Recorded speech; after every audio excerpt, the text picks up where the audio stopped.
Well, hello. We are off for set number 3 of kittens. Unfortunately, we did not have any survivors of our last litter, hence the reason you didn't see any more videos.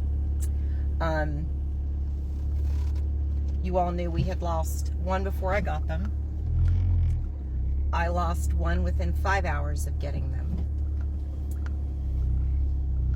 We lost the other runt within 24 hours of that one.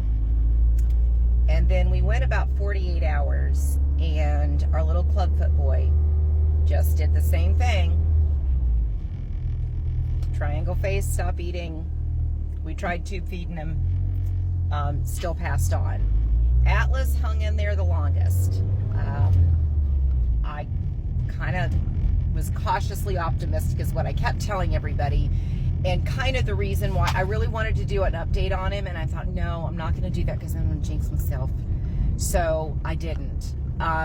He had that infection in his eye before his eye had even opened. So it took 2 days of warm compresses to get it open enough to get the infection out, which oddly enough just makes the infection worse because, you know, heat and moisture. It is what it is. We had to gently get the eye open to not only get the infection out of it, but also so that we could get some medication on board for that as well. So I was able to get all that out. And bless him, his little eyes had just opened. They had been opened maybe 24 hours. He was fantastic all day Monday, ate like a champ.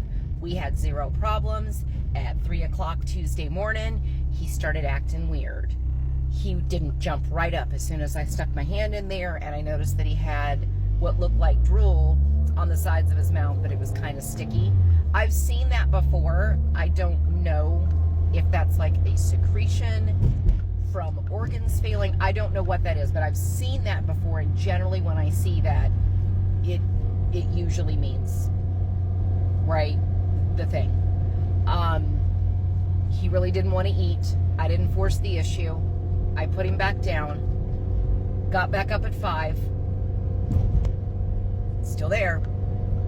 So I tube fed him, cleaned out his mouth, tube fed him so that I didn't have to worry about him aspirating anything. So I make sure the food went straight to his stomach,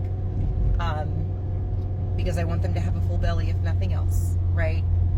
And by the time I woke up for the next feeding, he had passed. So more than likely there was something genetically wrong with these kids. I think the mother was probably really young, and that didn't help. I don't think these kids got any of mom's milk. Also, didn't help. But I've said before, look, at Mother Nature has a 40% success rate, right? And then here I am jumping in trying to, you know, save the day. Who the hell do I think I am? And I had to look at this one. This one took a village because I had a lot of people helping me with this group. Thank you so much to Sarah for giving me another crash course in tube feeding, to give me the confidence to realize I was indeed actually doing it correctly. But sometimes I need the extra push. So Sarah, thank you. I really appreciate all you do. And oddly enough, she's right next door to my dental office. So like, sis is right there. And when I asked her, she came a running.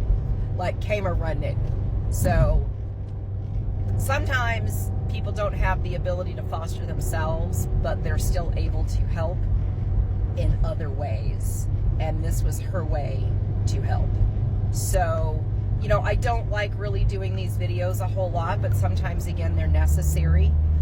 Unfortunately, in the little niche that I decided that I wanted to be in, which is bottle babies, neonatal, both puppy and kittens, the mortality rate is very high, and it is unfortunately a very sad reality that I have to deal with just about every litter. My Kitten cats, they did really well. She ended up losing one of them before they were adopted. So again, it isn't from lack of trying, let me tell you. what's wrong here, I honestly don't know. I don't know. And that's really the sucky part, is that you don't know what happened. And sometimes knowing with the closure, it's easier to accept, right? Because you understand what happened. We did everything right.